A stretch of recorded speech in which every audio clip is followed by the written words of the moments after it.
Hey everybody, welcome back. This is week 9 of our chronological Bible study. We only got 40 something to go, so it's moving right along. This covers February 25th through March 3rd, or day 56 to day 62 of our study. Last week we got into Leviticus and we were finishing off, and we ended on two subjects: the Sabbath year and the year of Jubilee.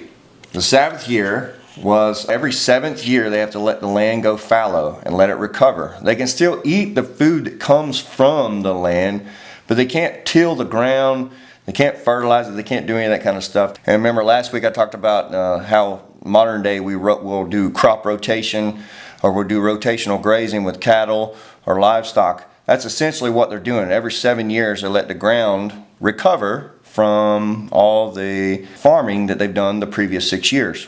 And then after 7 of those Sabbath years, so 7 times 7 is 49, on that 50th year they'll have what is called the year of Jubilee. And the year of Jubilee is when everything gets reset. So it's also a Sabbath year, but they reset. If someone has bought land from somebody, they have to return it to the owners on that year of Jubilee. So it's a reset as far as servants, it's a reset for land acquisition, and as well as that, it's a reset for the land as well.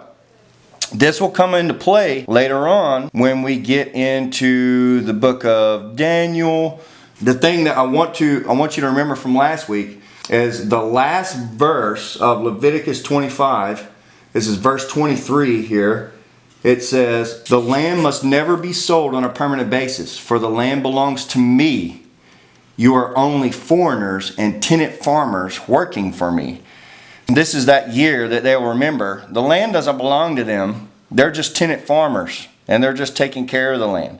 Same way that we were supposed to be in the Garden of Eden. The same way we're supposed to just take care of the earth. We were just tenant farmers there. God gives them very specific instructions on what they need to do, how they need to conduct themselves, how they need to live, how they need to worship Him. So when we get to chapter 26, verses 1 through 13 go over the blessings that they would have for obeying the law, for obeying all of His commands.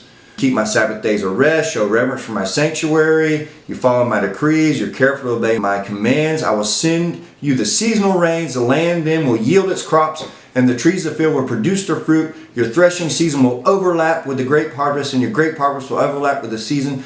Basically, they will never be without food. You will eat your fill and live securely in your land. Even if they are attacked, they'll be able to defend their land, and then they'll never be without food, never be without water. They'll live abundantly. Because remember last week we were talking about their function that the Israelites are providing when they get to the promised land. They're going to be that nation of priests, and everybody that travels through there is going to have a chance to interact with God through the nation of priests that live there. So if they do everything that they're supposed to do, they will serve that function properly, and then they'll be blessed. And then we get to the latter part of chapter 26, and this is where it gets really sad, because all these things come true. And these are punishments for disobedience. In verse 14 he says, "However, if you do not listen to me or obey all these commands, and if you break my covenant by rejecting my decrees." Now remember, what was the sign of the Mosaic covenant? Remember, it was the rainbow with the Noahic covenant. We had the sign of the circumcision, was the Abrahamic covenant. And then we had the Mosaic covenant. What was the sign? The sign was keeping the Sabbath. So if you keep my Sabbath, and remember you had the Sabbath day, which was once a week. You had the Sabbath year, which was every 7 years, and then every 50th year you had the year of Jubilee. "If you break my covenant by rejecting my decrees, treating my regulations with contempt, and refusing to obey my commands, I will punish you. I will bring sudden terrors upon you, wasting diseases and burning fevers that will cause your eyes to fail and your life to ebb away. You will plant your crops in vain because your enemies will eat them. I will turn against you, and you will be defeated by your enemies. Those who hate you will rule over you, and you will run even when no one is chasing you." Remember what we talked about last week with Luke chapter 12. To whom much is given, much is required. And God is giving them abundantly. They will never have to worry about anything. They'll always have the most food. He's given them the law. He's given them instruction, very clear instruction, straight from him, undeniably. He's shown them miracles to prove that it is him and his power. So he's given them a lot, and now he expects a lot in return. In verse 18, and if in spite of all this you still disobey me, I will punish you 7 times over for your sins. I will break your proud spirit by making the skies as unyielding as iron and the earth as hard as bronze. All your work will be for nothing, for your land will yield no crops and your trees will bear no fruit. If even then you remain hostile toward me and refuse to obey me, I will inflict disaster on you 7 times over for your sins. I will send my wild animals that will rob you and your children and destroy your livestock. Your numbers will dwindle and your roads will be deserted. And if you fail to learn the lesson and continue your hostility toward me, then I myself will be hostile toward you. I will personally strike you with calamity 7 times over for your sins. I will send armies against you to carry out the curse of the covenant you have broken. So he's going to send armies. If they break the covenant, he's going to send armies to carry out the curse of that covenant. When you run to your towns for safety, I will send a plague to destroy you there. And when you will be handed over to your enemies, I will destroy your food supply so that 10 women will need only 1 oven to bake bread for their families. That's how little grain they will have. They will ration your food by weight, and though you have food to eat, you will not be satisfied.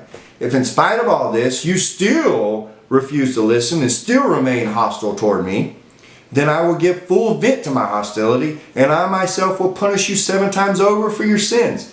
Then you will eat the flesh of your own sons and daughters. And sadly, this does come to pass. Verse 30, I will destroy your pagan shrines, and I'll knock down your places of worship. I will leave your lifeless corpses piled on top of your lifeless idols, and I will despise you. I will make your cities desolate and destroy your places of pagan worship. I will take no pleasure in your offerings that should be pleasing aroma to me. Yes, I myself will devastate your land, and your enemies who come to occupy it will be appalled at what they see. I will scatter you among the nations and bring out my sword against you. Now, if you know the slightest bit of history, the Romans come in 70 AD and destroy Jerusalem. And the Romans pass a law that it's illegal for Jews, what they were called at that time, Jews, to live in Israel. So they have to disperse. They have to go live in other places. And then finally in 1948, the British now own Israel. And they decide after World War II that they're going to allow all the Jews that want to go back to Israel to go back there because the British own it. So they allow all the Jews to go back there, and that's how the Israel that we know in our day is there. So 70 AD to 1948, there was no Israel. And the key verse here is verse 34. Then at last the land will enjoy its neglected Sabbath years, as it lies desolate while you are in exile in the land of your enemies. Then the land will finally rest and enjoy the Sabbaths it missed. As long as the land lies in ruins, it will enjoy the rest you never allowed it to take every 7th year while you lived in it. And for those of you who survive, I will demoralize you in the land of your enemies. You will live in such fear that the sound of a leaf driven by the wind will send you fleeing. You will run as though fleeing from a sword, and you will fall even when no one pursues you. Though no one is chasing you, you will stumble over each other as though fleeing from a sword. You have no power to stand up against your enemies. You will die among the foreign nations and be devoured in the land of your enemies. Those of you who survive will waste away in your enemies' lands because of their sins and the sins of their ancestors. What's going to happen here is that they're going to get to the land. They're going to conquer it, but they're not going to do everything they were supposed to do. And then eventually the Assyrians will come to power. The Assyrians will march over the Fertile Crescent, come and invade, and then they will take the northern kingdom, which will Israel will be split up into 2 kingdoms by then. They will take the northern kingdom, and they'll take those people over to Assyria, which are on Nineveh, where Jonah was going, like on the other side of the Fertile Crescent. And then the Babylonians will beat the Assyrians, Nebuchadnezzar, and he will take over Assyrian territory, which will then include northern Israel. And then he will invade the southern kingdom, which is Judah, and he will destroy the temple, and he will take everything out of the temple, and he will take people back to Babylon on the other side of the Fertile Crescent, way over yonder. And then the Persians and the Medes will come to power, and they'll conquer the Babylonians, and then the Persians will let the Jews at that point, the Judahites, let them return to their homeland, rebuild their temple, and rebuild their city. So that's the Persians. Then the Greeks will come to power. Alexander the Great will march through there, and he will convert every single kingdom as he's going along. He will convert them, and he will make them worship the Greek gods. And when he gets to Judah, when he gets there, this is the Second Temple era where they've built the Second Temple, because they came back from Persia and they built the Second Temple. When Alexander gets there, they're going to read him a prophecy from Daniel, and they're going to tell him, we knew you were coming.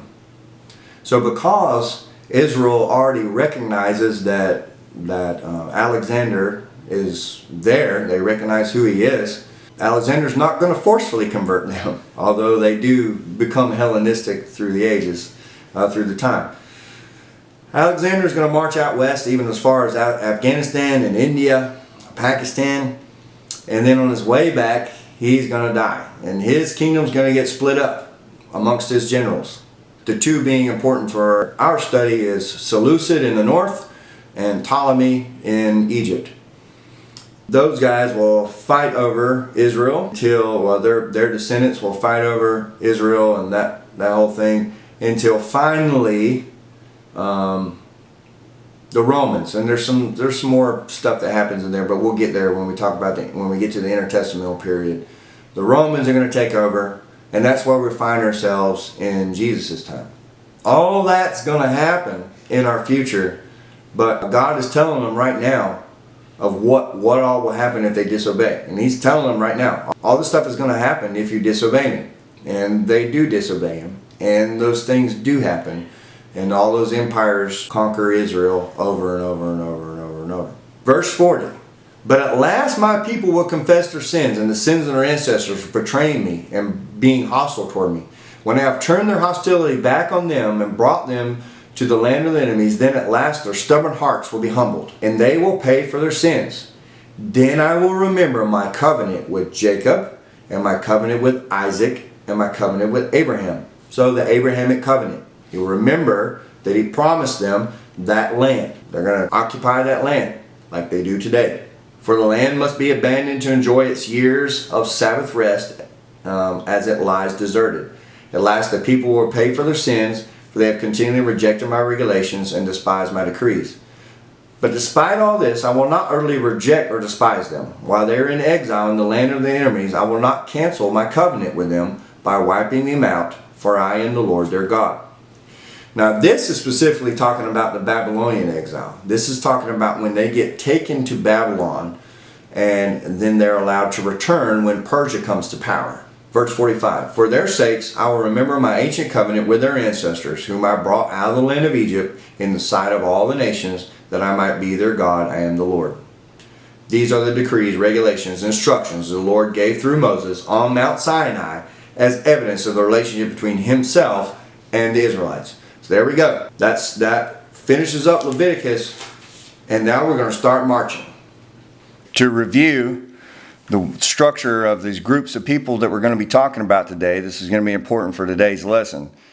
Several families make up a clan. So you have several families. This is mother, father, children, grandparents, a family. And then you have several families that make up a clan. And then several clans make up a tribe. And then several tribes make up a nation. So in this instance, this would be Jacob, or which is Israel. Then he had 12 sons. This is just being 2. Simeon and Levi. And then underneath those 2 tribes, their descendants, they would split up into clans. And then inside each clan would be families. This is important for today because we're going to be talking about different tribes within the tribe of Levi, the clan, the Kohathite clan, and the Merarite clan, and the other clan of Levites, how they break down, and it'll say them, the clan and their families.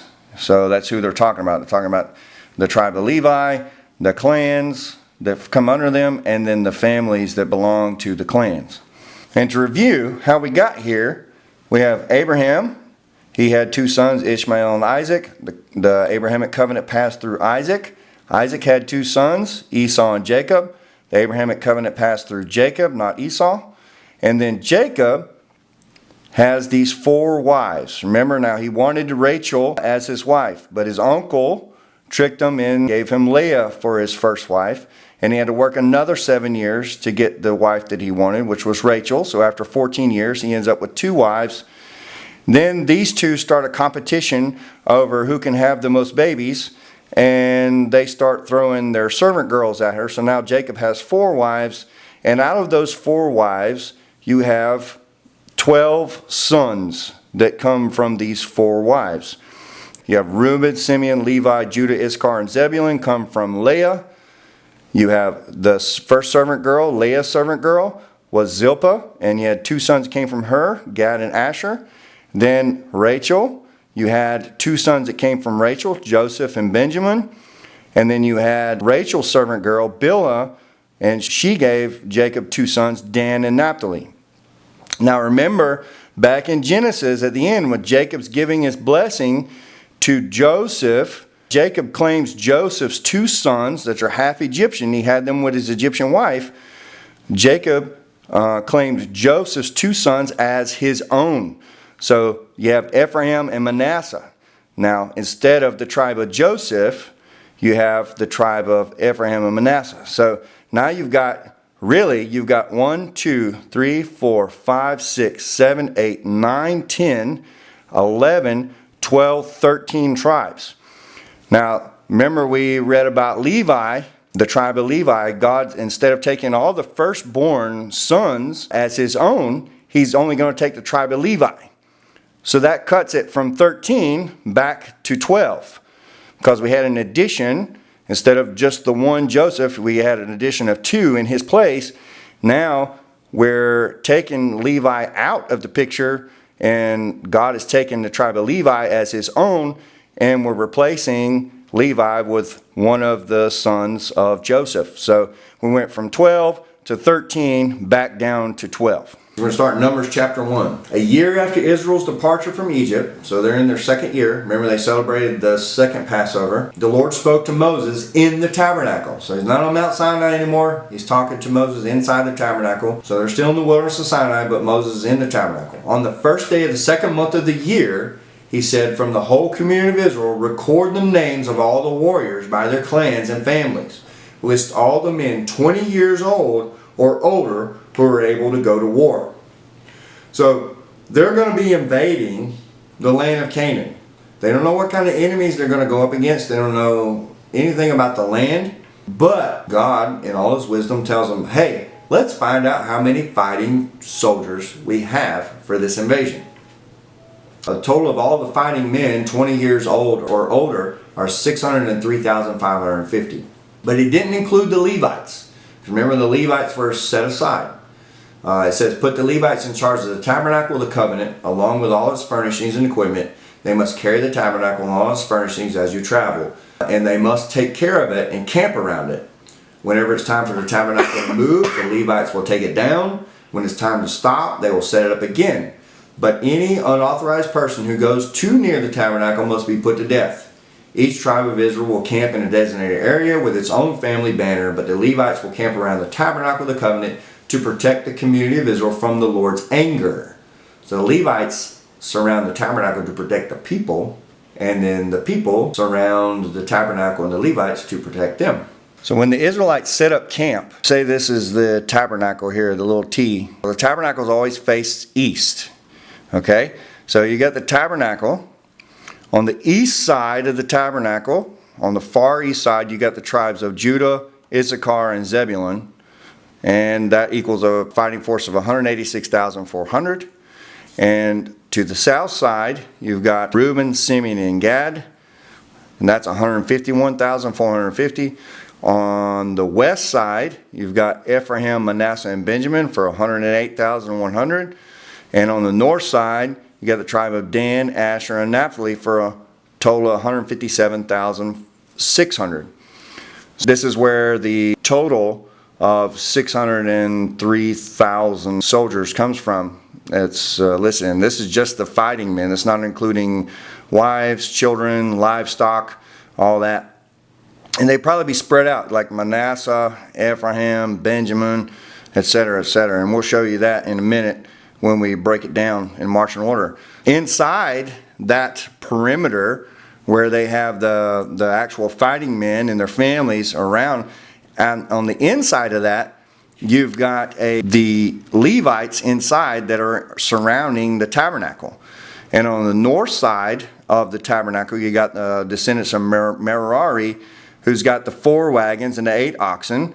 They're responsible for carrying the posts and the frames and the bases. Remember, they were made of really heavy metal, bronze and silver and all that. And then over on the west side, you've got the Gershonites, or the descendants of Gershon, which are also Levites. This is a clan of Merari and the clan of Gershon. The whole tribe of Levi is here, but the clan of Merari does this. The clan of Gershon does this. They've got 2 wagons, and they carry the curtains and the ropes and miscellaneous stuff for the tabernacle. And then to the south side, you got the Kohathites. The Kohathites were the ones responsible for actually carrying. They don't have wagons. They have to actually carry the ark, the table, the lampstand, the altar. And then in the east side of the tabernacle, so you remember you have the altar that's in front of the tabernacle. On the east side, that's where Moses and Aaron's sons, the priests, set up camp. So you see how it's got a defensive perimeter, and then inside that defensive perimeter is the priestly perimeter that's around the tabernacle. So it's pretty amazing the way that it was set up when they were in camp. Then in number 6, God gives them a little bit more instruction as far as taking a Nazirite vow. In chapter 6, this is verse 2, it says, "Give the following instructions to the people of Israel.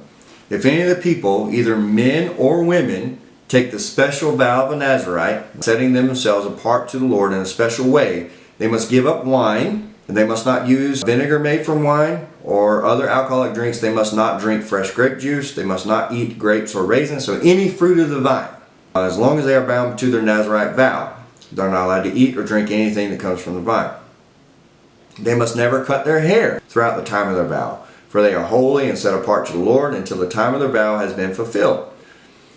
Third one, they must not go near a dead body during the entire period of their vow to the Lord. Even if the dead person is their own father, mother, brother, or sister, they must not defile themselves, for the hair on their head is the symbol of their separation to God." So all the hair that they have is their symbol of their separation of God, of them separating themselves for God's own purposes. They've taken a vow, and as a sign of that separation, they don't cut their hair. Nazirites that we're going to see in the future are going to be Samson. We're going to see him very soon. He's going to come on the scene. Samuel, he's going to be a Nazirite. Maybe even John the Baptist when we get to the New Testament. He is often thought that maybe John the Baptist was a Nazirite as well. In Numbers chapter 6, verse 22, the Lord said to Moses, "Tell Aaron and his sons to bless the people of Israel with this special blessing." And I know every single one of you have heard this before. "May the Lord bless you and protect you. May the Lord smile on you and be gracious to you. May the Lord show you his favor and give you his peace. Whenever Aaron and his sons bless the people of Israel in my name, I myself will bless them." So he gives a blessing for Aaron and his sons, the priests, to bless the people of Israel with. So then he gives instructions for them to make these trumpets. It says, "Make 2 trumpets of hammered silver for calling the community to assemble and for signaling the breaking of camp." So they're going to be marching and they're going to be setting up camp. So they have to make these trumpets. When both trumpets are blown, everyone must gather before you at the entrance of the tabernacle. But if only one trumpet is blown, then only the leaders, the heads of the clans of Israel, must present themselves to you. When you sound the signal to move on, the tribes camped on the east side of the tabernacle must break camp and move forward.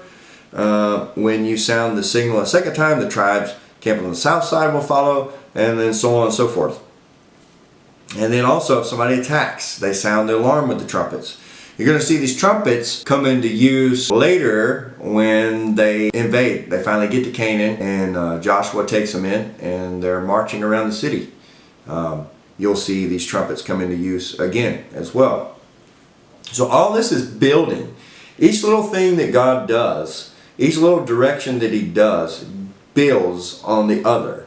This is what we're going to call progressive revelation. So God reveals something to someone down here, and then someone up here that's living there in this time knows all of this information, but now they're charged with this other information.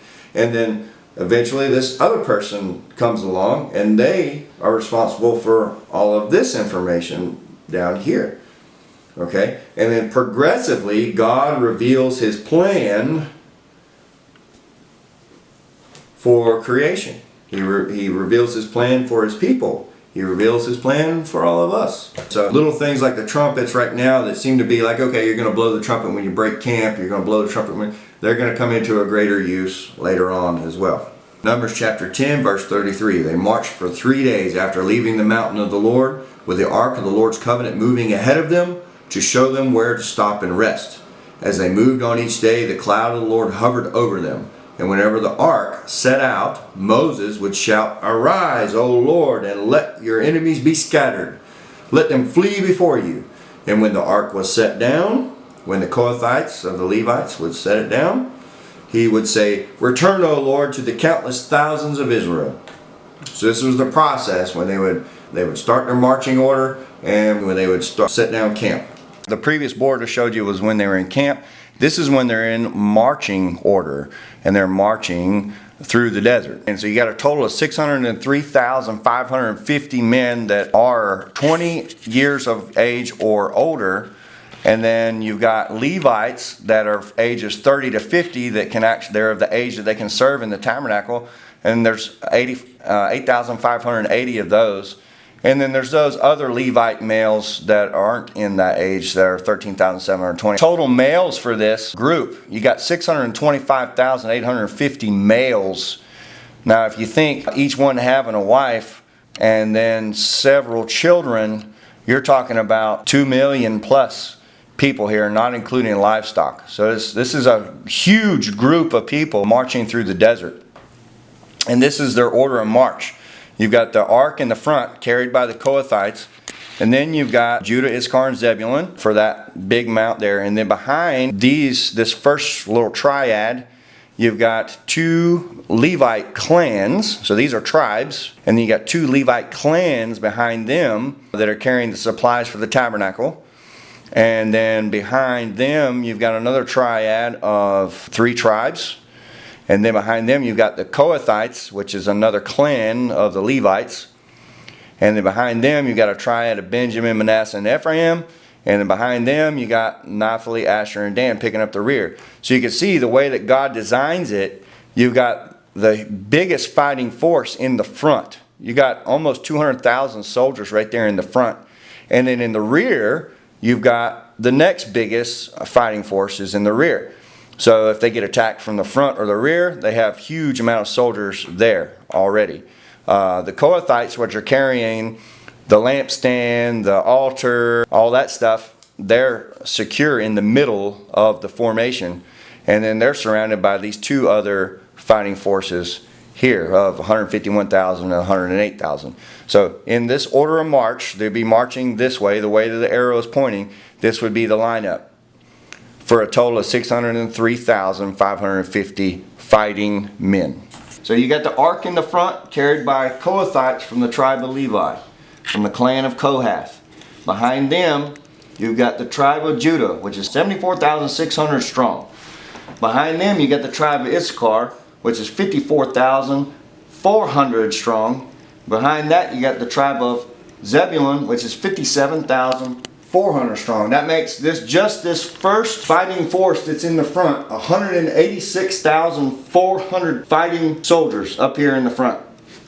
Behind that big push in the front, you've got the Gershonites and the Merarites behind them. Remember, the Gershonites, the descendants of Gershon, they got 2 wagons, and the Gershonites are carrying the curtains and ropes and miscellaneous objects for the tabernacle. Then behind them you got the Merarites. The Merarites are carrying the frame and the posts and the basis for the tabernacle. So you got Levites, Levites, Levites so far, right? There are just four of the members of Kohath carrying the ark, and then you've got the whole clan of Gershon here and the whole clan of Merari here. Behind them you've got the tribe of Levi. It's 46,500 strong.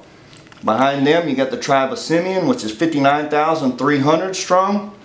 And behind them you've got the tribe of Gad, which is 45,650 strong. Altogether, this second fighting force that's behind these Levites here is 151,450 soldiers. This is the whole tribe, but this number 151,450 and 186,400 up here, that's just the fighting men that are in each section. Now behind the second group of fighting soldiers, you've got the rest of the clan of Kohath, which are Levites. They come from the tribe of Levi, just like these two guys. It's just this is the clan of Kohath, and then they're carrying the items that go in the tabernacle. They're carrying the table, they're carrying the altar, they're carrying the lampstand, all the things that go in there. So you got the Kohath right there. And now behind the Kohathites, which is the last little section of Levites, you've got the whole tribe of Ephraim, which is 40,500 strong. Behind them you got the tribe of Manasseh, which is 32,200 strong. And behind them you got the tribe of Benjamin, which is 35,400 strong. Altogether, that third fighting force is 108,100 strong. And then picking up the rear, you've got the tribe of Dan, which is 62,700 strong. The tribe of Asher, which is 41,500 strong. And the last in the rear, you've got the tribe of Naphtali, which is 53,400 strong. That last group, those last three tribes in the back, is 157,600 strong. So altogether, the whole entire fighting force is 603,550 soldiers for the entire marching force. Also notice that you have the descendants of Leah in the front. That's Judah in the front. Remember, the scepter won't depart from him. So you've got the tribe of Judah in the front. He's leading the way. And you got his other brothers here, Issachar and Zebulun. They're from the same mother, basically. And then you got some Levites. And behind them you've got Reuben and Simeon.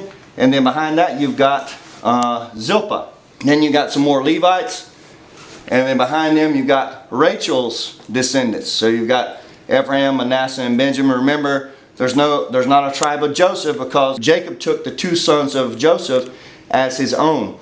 So that's why they're there and not Joseph. So you got Ephraim, Manasseh, and Benjamin that descend from Rachel. And behind there you've got Bilhah, which is the other servant girl, Bilhah and Zilpah. So you got them picking up the rear. Those are descendants of that wife. So remember, Jacob had the four wives, Rachel and Leah, and then each one of them gave a servant girl to him as a wife also, because they had this whole competition going on between the wives. And that's how these other wives came into play, Zilpah and Bilhah. So this is the way they'd be marching through the desert. After they received the law and they have built the tabernacle and they've done everything and they start marching, this is the way they would be marching through the desert. Now when they go to set up camp, all this changes. So you've got a large force in the front, 186,000 in the front, and you got a large force in the back, 157,000 in the rear, and then in the middle you've got 151,000 in the middle. So it doesn't matter how they get attacked when they're marching through the desert. There's going to be plenty fighting soldiers in the middle or wherever they get attacked from. Now when they go to set up, the ark is going to park wherever they want to be in camp. So the ark's going to park there. Next thing that's happened is the tribe of Judah is going to come up, and we're going to say that this is facing east right now. Say they're marching east. Judah's going to march up and cover that front side. Issachar is going to march over, cover that side. Zebulun march over and cover that side. So now the whole east flank is covered with the first group of soldiers. Next is coming Gershon, Gershon's coming with their 2 wagons, and they're carrying the curtains and ropes to get the ark set up. And they're going to stay on the west side of the tabernacle over here. Behind them, you got the Merarites.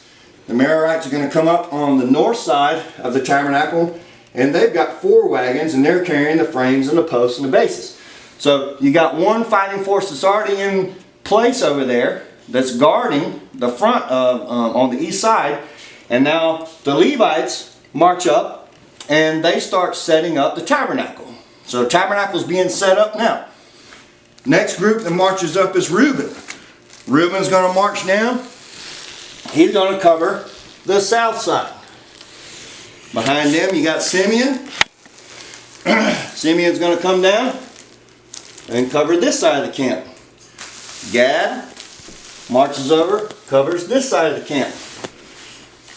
Behind them you've got the Kohathites that bring the stuff that go in the tabernacle. By this time the tabernacle's surely set up. The Kohathites come in.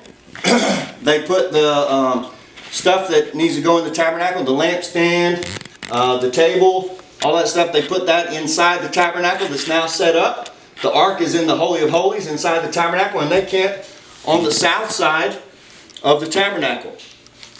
Behind them you got the tribe of Ephraim. Ephraim marches up. They camp on the west side. Manasseh marches up, camps on the west side also. Benjamin's behind them. They camp on the west side. And then lastly, the last 3 tribes that come in, Dan comes in, and they march up and they camp up on the north side. Then Asher behind them. And then lastly, Naphtali marches up, the last tribe that takes place. Now Moses and Aaron and the other priests, Aaron's sons, they'll be right here in front of the tabernacle that's set up. And then you see, you've got the tabernacle is totally surrounded by 603,000 fighting soldiers, not including their wives and children, animals, livestock, and all that stuff that goes with them. So that's how they would set up camp. Alright, when they get ready to pack up, they'll take the ark. The Kohathites of the tribe of Levi will take the ark. They'll come out front. The tribe of Judah follows right behind them. And then they'll fall back in the line. Issachar moves over. Zebulun moves in as they're marching out. And then you got the Gershonites march up. Then you got the Merarites. They march up. And then Reuben will slide over. Simeon. Gad. And then you got the other Kohathites. They're now carrying the stuff inside, the stuff that goes inside the tabernacle. Then you got Ephraim, Manasseh, Benjamin. And then as this group is marching out, Dan slides over behind Benjamin, and Asher, and Naphtali. And that's how they set up camp and how they go back into marching order.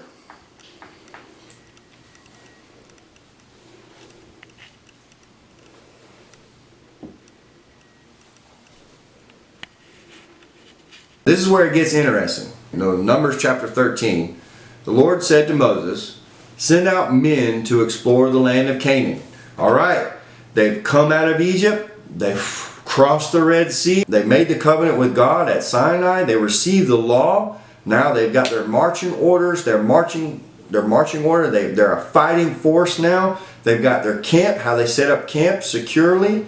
They've got the proper way to worship the Lord. They've got their priesthood set in place.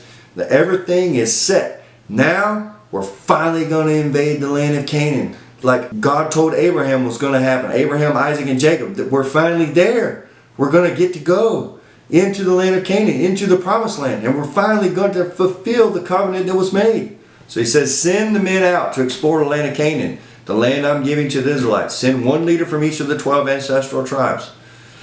So he sent out, Moses did as the Lord commanded, and he sent out 12 men, all the tribal leaders of Israel, from their camp in the wilderness of Paran. These were the tribes and the names of their leaders. So you got the list of leaders there, chapter 13, verses 4 through 15. Take notice of Caleb, that's from the tribe of Judah. He's the scout from the tribe of Judah. And then you've got Hoshea, which is Joshua. He is from the tribe of Ephraim. Now, if you remember, Joshua, he was the one that was leading the fighting force when the Amalekites attacked them. When they first left Egypt, they got into the desert of Sinai. Before they got to the Mount of Sinai, before they received the law, they got attacked by some Amalekites, right? And then Joshua was the leader of that fighting force. So Joshua is now one of these scouts. Everybody seems to, you know, when we go to Sunday school, maybe when we're kids, or maybe when we just read this, or maybe when we see movies about it or something, we think of like these poor desert people wandering and starving in the desert and all this. Try to separate yourself from that a little bit and wrap your mind around, this is an army. This is a fighting force. This is an invasion force, and they're about to invade a land and take it over. And you have skilled generals like Joshua who are going in now as a scout. He's going in as a scout, and he is scouting out the land. And along with him, you got Caleb, you got all the other leaders of the other tribes.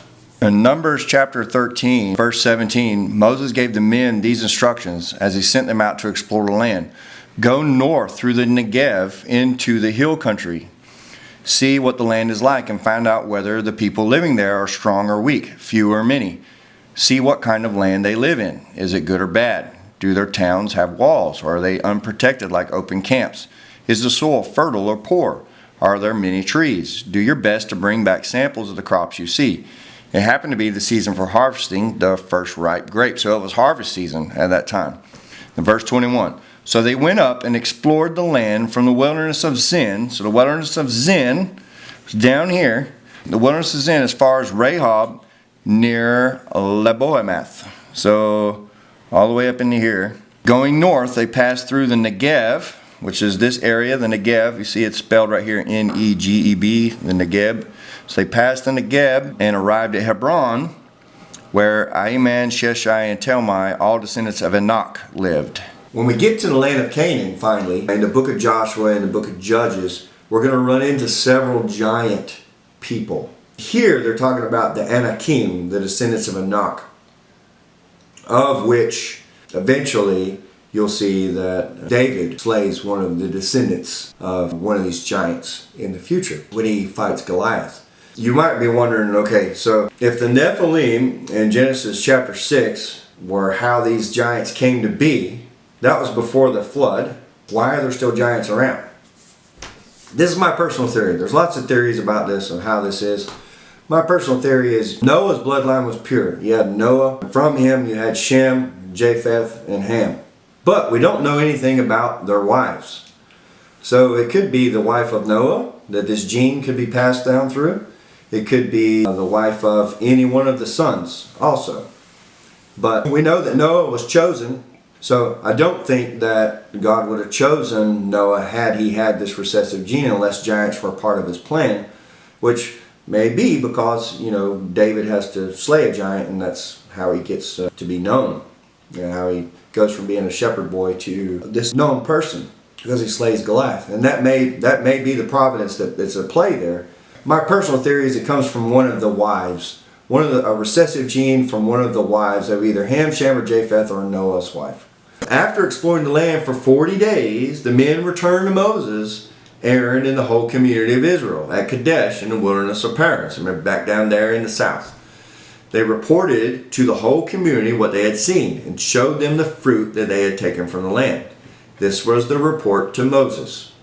We entered the land you sent us to explore, and it is indeed a bountiful country, a land flowing with milk and honey. Here is the kind of fruit it produces. But the people living there are powerful, and their towns are large and fortified. We even saw giants there, the descendants of Anak. The Amalekites live in the Negev, and they had already had a run-in with the Amalekites. They live in the Negev. And the Hittites and the Jebusites and the Amorites live in the hill country. The Canaanites live along the coast of the Mediterranean Sea and along the Jordan Valley. But Caleb tried to quiet the people as they stood before Moses. Let's go at once to take the land, he said. We can certainly conquer it. See, Caleb's just ready to go. He's a soldier. He's ready to invade. Verse 31, but the other men who explored the land with him disagreed. We can't go up against them. They are stronger than we are. So they spread this bad report about the land among the Israelites. In quotes, the land we traveled through and explored will devour anyone who goes to live there. All the people we saw were huge. We even saw giants there, the descendants of Anak. Next to them, we felt like grasshoppers, and that's what they thought too. So you have the other scouts that went with Joshua and Caleb. They don't want to invade. They're like, you know what? I know this is the promised land, and I know this is what we're supposed to do, but those people are giants, and they have very fortified towns, and we're just a bunch of people out here in tents living in the desert. I advise against it. That was their advice back. And Caleb is like, no. We've come this whole way out of Egypt. We've been prepared, and no, we're going to take this land. Chapter 14. Then the whole community began weeping aloud, and they cried all night. Their voices rose in a great chorus of protest against Moses and Aaron. And if only we had died in Egypt, or even here in the wilderness, they complained. Why is the Lord taking us to this country only to have us die in battle? Does this sound familiar? This sounds really familiar. Like when they were beside the Red Sea and they said, why did you take us out of Egypt just to die here beside the Red Sea? And then when they got in the desert, they were, why did you take us out of Egypt just to die here in the desert? We're starving to death. We don't have any water, right? They're doing the same thing again. Our wives and our little ones will be carried off as plunder. Wouldn't it be better for us to return to Egypt? Then they plotted among themselves, let's choose a new leader and go back to Egypt. Then Moses and Aaron fell face down on the ground before the whole community of Israel. Two of the men who explored the land, Joshua, son of Nun, and Caleb, son of Jephunneh, so somebody from the tribe of Judah, somebody from the tribe of Ephraim, they tore their clothing. They said to all the people of Israel, the land we traveled through and explored is a wonderful land. And if the Lord is pleased with us, He will bring us safely into that land and give it to us. It is a rich land flowing with milk and honey. Do not rebel against the Lord, and do not be afraid of the people of the land. They are only helpless prey to us. They have no protection, but the Lord is with us. Don't be afraid of them. They're saying their protection isn't the walled cities that they're there. They don't have protection like we have. We have God on our side. We have the ultimate protection. So it doesn't matter how big their walls are. Don't matter how big their armies are. We got God on our side. In verse 10, but the whole community began to talk about stoning Joshua and Caleb. Then the glorious presence of the Lord appeared to all the Israelites at the tabernacle. So the Lord's presence appears.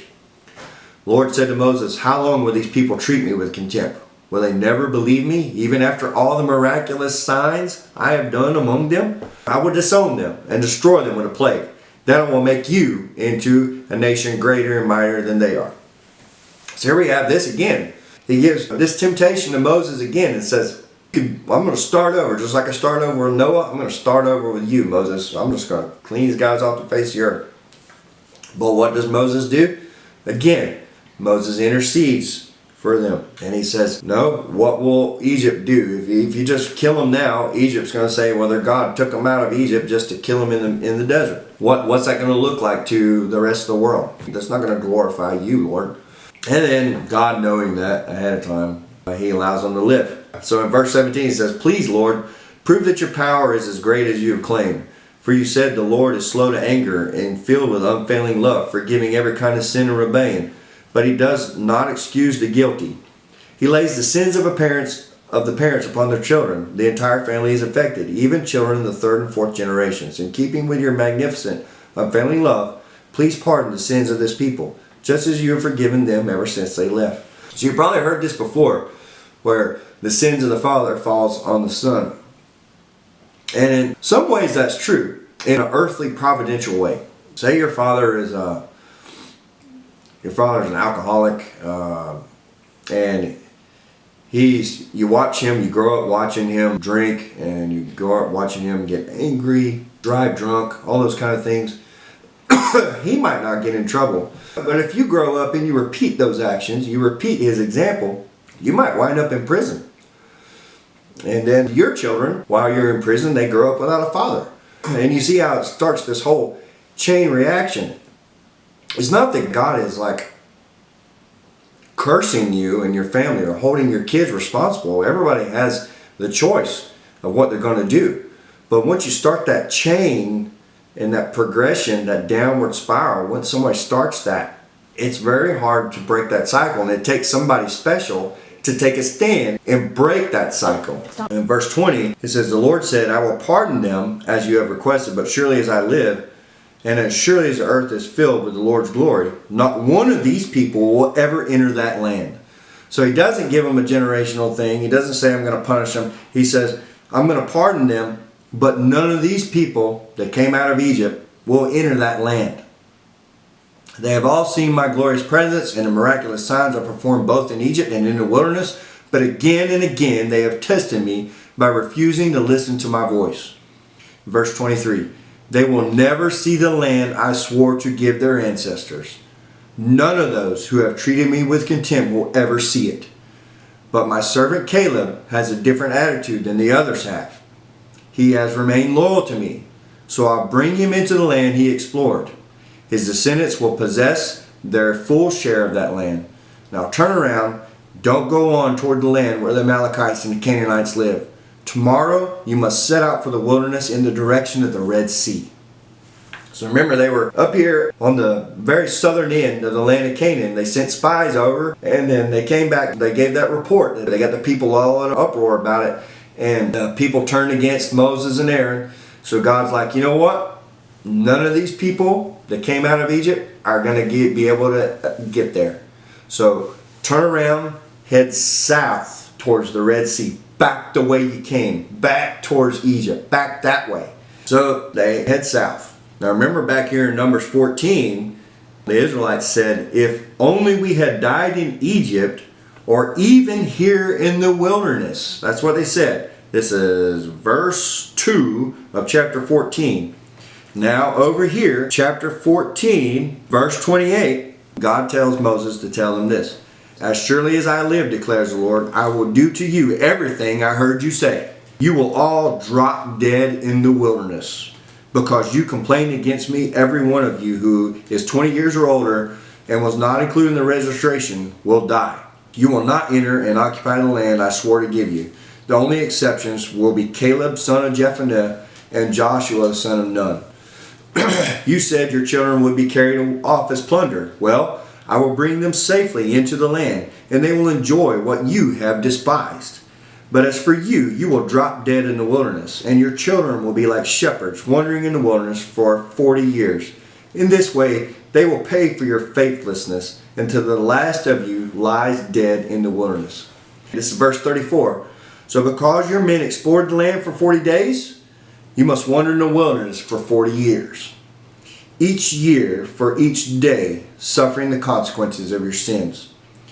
Then you will discover what it is like to have me for an enemy. I, the Lord, have spoken. I will certainly do these things to every member of the community who has conspired against me. They will be destroyed here in this wilderness, and here they will die. The 10 men that was sent to explore the land with Moses, the one who incited rebellion against the Lord with their bad report, were struck dead with a plague before the Lord. So those other ones that riled up everybody, they were struck dead. Of the 12 who had explored the land, only Joshua and Caleb remained alive. When Moses reported the Lord's words to all the Israelites, the people were filled with grief. Then they got up early the next morning and went to the top of the range hills. Let's go, they said. So they were filled with grief. They got up early the next morning. They said, let's go. We realize that we have sinned, but now we are ready to enter the land the Lord has promised us. Now, after they've been punished, now they're ready to do what they were told, right? Moses said, verse 41, why are you now disobeying the Lord's orders to return to the wilderness? You're disobeying him again. You're doing your own thing again. It won't work. Do not go into the land now. You will only be crushed by your enemies, because the Lord is not with you. When you face the Amalekites, the Canaanites in battle, you'll be slaughtered. The Lord will abandon you because you have abandoned the Lord. But the people defiantly pushed ahead toward the hill country, even though neither Moses nor the ark of the Lord's covenant left the camp. Then the Amalekites and the Canaanites who lived in those hills came down and attacked them and chased them back as far as Hormah. So now because these people rebelled again, they get attacked and they get chased, and the whole community is affected by this now because of these people's disobedience. Then the Lord goes over the offerings again in Numbers 15.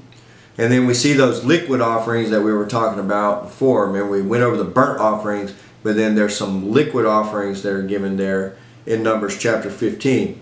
And then something very interesting in verse 15. So 15:15. Native-born Israelites and foreigners are equal before the Lord and are subject to the same decrees.